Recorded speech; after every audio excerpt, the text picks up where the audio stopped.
Guys, so చూసుంటారు concept video ఈరోజు update గురించి స్టార్ట్ చేసి అలాగా డిలీట్స్ గురించి చూసి క్రియేట్ యాజ్ చూసి వ్యూస్ అండ్ మెటీరియల్స్ చూసి చూద్దాం. సో డేటా అయితే ఇది ఎంప్లాయీ టేబుల్ నిన్న సేమ్ మనం ఎక్కడైతే ఎండ్ చేసామో అక్కడే బిగిన్ చేస్తున్నాం అనమాట. సో 10 రికార్డ్స్తో సో ఫస్ట్ మనం అప్డేట్ చేద్దాం. Update table employee set comment కదా, అప్డేట్ తర్వాత సెట్ అంటే salary equals to salary numeric కాబట్టి దానికి మనం ఏమీ కోడ్స్ ఇవ్వము. So salary is equals to ఒక అసోసియేట్ కాబట్టి ఒక 140 where last name is equals to అంటే లక్ష్మి అన్న పీపుల్కి నేను అప్డేట్ చేస్తున్నాను అనమాట. Last name is equals to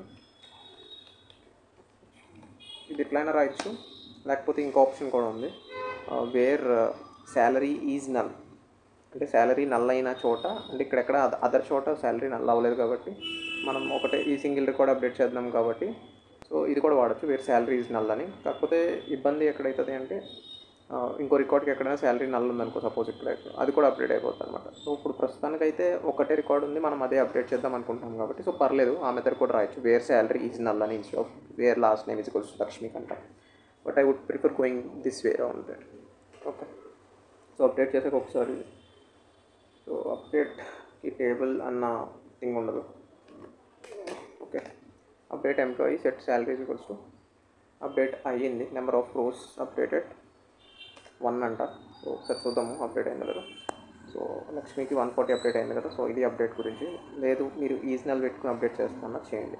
okay, అదొకసారి ఇక్కడ ట్రై చేద్దామంటే చేద్దాం. డెసిగ్నేషన్ ఈజ్నల్కి set designation is equals to మనం పాలేనా గణేష్ ఏమని పెడదాం, ప్రోగ్రామర్ అని పెడదామా. Designation is equals to programmer wear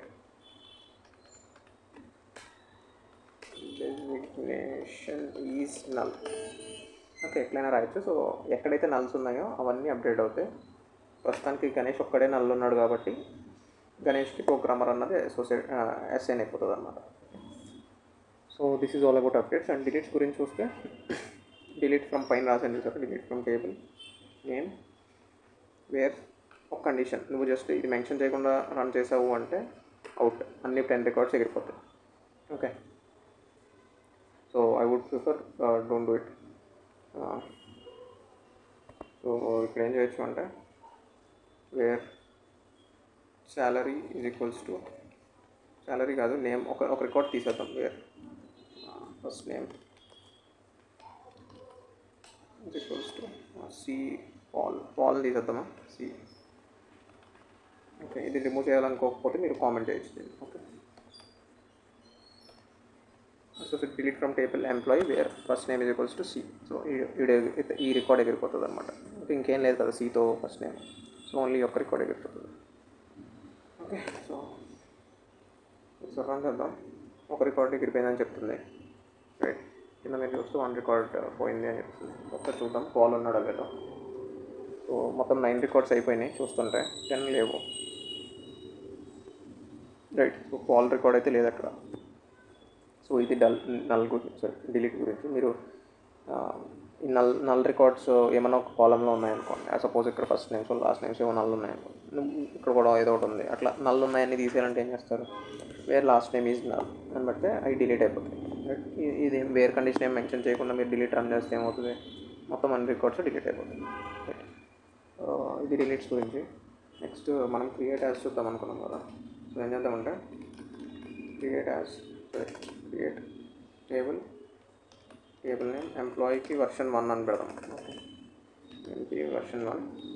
లేకపోతే ఎంప్లాయీ నుంచి నాకు అసోసియేట్స్ కావాలి, ఎంప్లాయీ అసోసియేట్స్ టేబుల్ ఇది.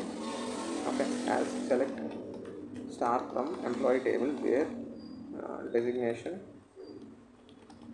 Equals to associates. సో ఈ అసోసియేట్స్ అందరూ ఈ టేబుల్ క్రియేట్ అవుతుంది అన్నమాట అసోసియేట్స్తో.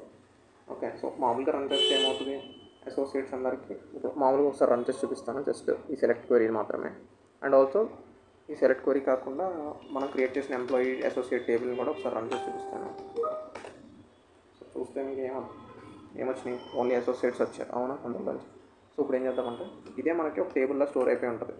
ఆ అసోసియేట్స్ ఎంప్లాయీ అసోసియేట్స్ టేబుల్ నుంచి క్వరీ చేస్తే సేమ్ ఇదే అవుట్పుట్ వస్తుంది. ఓకే, సో దీనివల్ల ఉపయోగం ఏంటంటే ఆ క్వరీ అస్తమానం మీరు రన్ చేస్తున్నారు అనుకోండి, వేర్ కండిషన్ చేసి రేపు చేస్తారు ఎల్లుండి చేస్తారు అవుతుంది. సో స్టోర్ చేసుకోవడం బెటర్ కదా. ఒక టేబుల్లో క్రియేట్ చేసి డేటా స్టోర్ చేసుకుంటే మీరు ఎప్పుడు ఆ టేబుల్ క్వరీ చేయొచ్చు. మళ్ళీ ఈ క్వరీ అంతా మీరు మెయింటైన్ చేయాల్సిన అవసరం లేదు. రైట్, ఈ క్వరీ అంతా మెయింటైన్ చేయాలి. ఇది ఒక్కటే నేను చిన్న క్వరీ కదరా నేను మెయింటైన్ చేస్తుంటే రేపు పొద్దున్న ఇదే ఒక పెద్ద క్వరీ రాసి రన్ చేస్తున్నారు అనుకోండి ఎప్పుడైనా. సో దాన్ని అస్తమానం ఏమి దాచిపెట్టుకుంటారు చెప్పండి క్వరీ. సో ఇట్లా క్రియేట్ చేసి పెట్టుకుంటే మీకు డేటా అన్నది స్టోర్ అవుతుంది. సో దీన్ని డ్రాబ్యాక్స్ మాట్లాడాను, ఎందుకని వ్యూ ఎందుకు వచ్చింది అన్నది నేను కాన్సెప్చువల్ వీడియోలో చెప్పాను. సో ఇప్పుడు వ్యూస్ సింటాక్స్ చూద్దాం ఒకసారి. మీకు అర్థం కాకపోతే ఇది వెళ్ళి ఒకసారి కాన్సెప్చువల్ వీడియోలో లాస్ట్ 10 minutes చూడండి, లాస్ట్ 5 minutes చూడండి. వీడియో అన్నది ఒక 10 to 12, 15 minutes ఉంటుంది. లాస్ట్ 5 minutes చూసినా మీకు ఈ కాన్సెప్ట్ దొరుకుతుంది. సో ఇది చూసారండి. సెలెక్ట్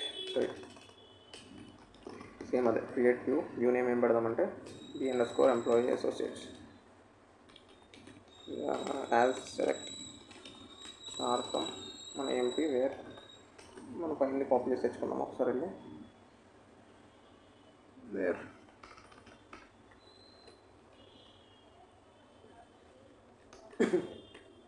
ఓకే, సో ఏమవుతుంది, వ్యూ క్రియేట్ అవుతుంది. వ్యూ క్రియేట్ అవ్వడం వల్ల స్టోరేజ్ జరగదు, కాకపోతే ఒక క్వెరీని దాచిపెట్టుకుంటుంది. ఈ క్వెరీని దాచిపెట్టుకుంటారు వ్యూ. ఓకే, నువ్వు ఎప్పుడైతే వ్యూని కాల్ చేసావో ఆ క్వెరీ రన్ అవుతుంది అన్నమాట. సెలెక్ట్ స్టార్ట్ ఫ్రమ్ ఆ వ్యూ అన్న అనుకో.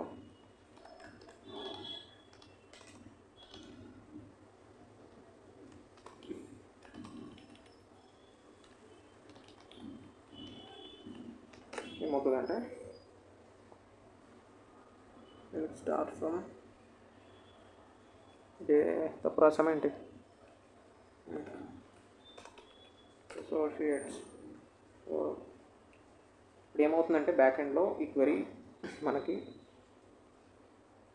ఈ వ్యూని రన్ ఈ select star from where associate అది రన్ చేస్తున్నాం అనమాట. ఒకసారి మనం బ్యాక్ ఎండ్లో చూద్దామా ఎట్లా నడుస్తుంది అన్నది.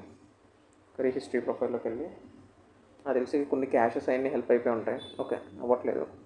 ఇప్పుడు చూస్తే మీరు బ్యాక్ ఎండ్లో మీరు క్వెరీ వ్యూని రన్ చేసిన ఇది వెళ్ళి చూసారా, employee.employee అన్న టేబుల్ని క్వెరీ చేసి అందు మీద ఫిల్టర్ అసోసియేట్ ఫిల్టర్ అప్లై చేసి అందు మీద రిజల్ట్ని రిటర్న్ చేస్తుంది. అంటే మీరు ఈ క్వెరీ వ్యూ అసోసియేట్ ఈ వ్యూని సెర్చ్ సెలెక్ట్ చేస్తున్నా ఇండైరెక్ట్గా బ్యాక్ ఎండ్లో ఏమవుతుంది, ఫస్ట్ ఎంప్లాయీ టేబుల్ని స్కాన్ చేస్తుంది, దానిపైన అసోసియేట్ ఫిల్టర్ అప్లై చేస్తుంది. అంటే ఏంటి, ఎంప్లాయీ టేబుల్ స్కాన్ చేస్తుంది, దాని మీద ఈ అసోసియేట్ ఫిల్టర్ అప్లై చేస్తుంది. అంటే బ్యాక్ ఎండ్లో ఈ క్వెరీని దాచుకుంది వ్యూ. దాచుకుని మీరు ఎప్పుడైతే ఇప్పుడే కాదు ఎన్నిసార్లు రన్ చేసినా మళ్ళీ రేపు ఎప్పుడో రన్ చేశారనుకోండి, మళ్ళీ ఇది ఆటోమేటిక్గా స్టోరేజ్కి వెళ్ళదు. ఈ క్వెరీ ఈ వ్యూకి వెళ్ళి ఈ సెలెక్ట్ స్టేట్మెంట్ తీసుకొని రన్ అవుతుంది అనమాట. ఓకే, ఎప్పటికప్పుడు ఫ్రెష్ అనమాట, only no storage, only query. So materialized view.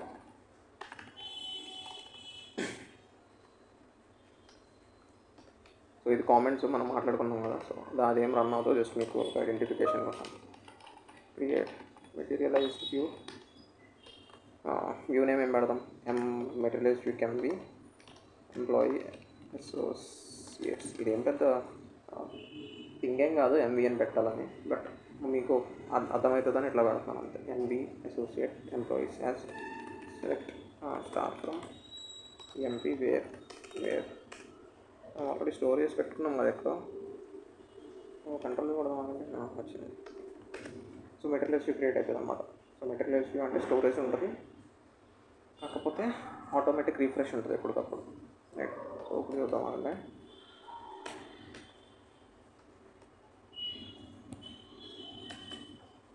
Okay అది మెటీరియల్స్ వ్యూ అయితే క్రియేట్ అయిపోయింది. ఓకే, ఇందాక వర్క్షీట్ పని చేయట్లేదు, సో కొత్త వర్క్షీట్ తీసుకున్నాను. Start from materials view.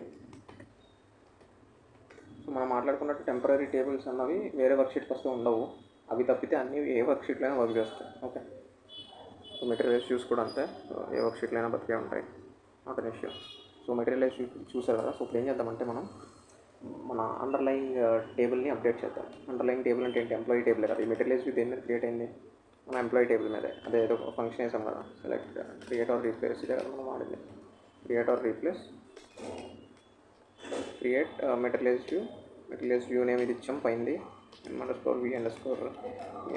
So creates as select star from emp where, ఇది ఇలాగ ఇచ్చాం కదా. సో జహీర్ రికార్డ్ అప్డేట్ చేస్తున్నాను ఇప్పుడు నేను, సాలరీ 180కి. సో ఎందుకు చేస్తున్నాను అంటే, మన మెయిన్ టేబుల్ అప్డేట్ జరిపితే ఒక రికార్డ్కి మన వ్యూలో ఎట్లా అప్డేట్ అవుతుంది, మెటీరియలైజ్ వ్యూలో ఎట్లా అప్డేట్ అవుతుంది, టేబుల్లో అసలు అప్డేట్ అవుతుందో లేదో చూద్దాం మనం మాట్లాడుకున్న కాన్సెప్ట్.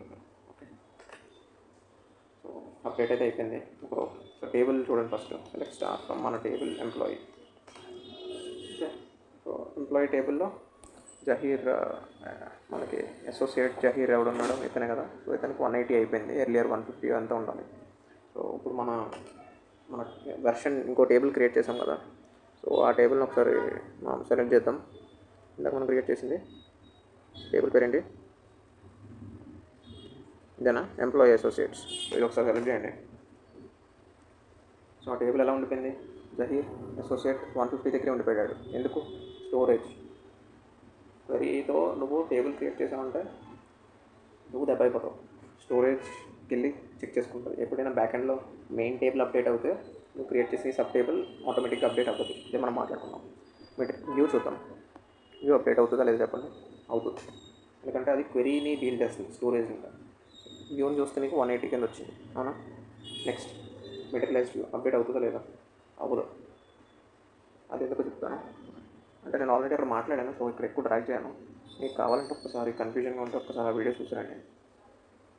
ఓకే, సో స్నోఫ్లేక్లో మెటీరియల్స్ వ్యూ ఆటోమేటిక్ అప్డేట్ ఉంది. నేను మాట్లాడింది అంది PostgreSQL గురించి. మిగతా వాటిల్లో కూడా ఆటోమేటిక్ అప్డేట్ ఉండదు. ఎట్లా అంటే రిఫ్రెష్ మెటీరియలైజ్డ్ వ్యూ ఏం ఇట్లా ఇవ్వాలన్నమాట. ఇస్తే అప్పుడు రిఫ్రెష్ అవుతుంది మెటీరియలైజ్ వ్యూ.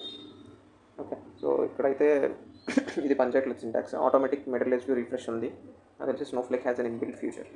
ఓకే, సో మామూలు కాన్సెప్ట్ అయితే మెటీరియలైజ్ వ్యూ కూడా అప్డేట్ అవ్వదు. But you have a command call refresh materialise view name అని చెప్పిస్తే ఆటోమేటిక్ ఇంటర్నల్గా రిఫ్రెష్ ఉంటుంది. అప్పుడు నువ్వు సెలెక్ట్ చేసుకుంటే నీకు 180 అన్నది రిఫ్రెష్ అవుతుంది. So this is for views, materialise views and all the things. So hope you like this session. If you enjoyed it, give me a thumbs up. So మళ్ళీ రేపు వేరే కాన్సెప్ట్ కలుద్దాం. అంతే, థ్యాంక్ యూ, బై.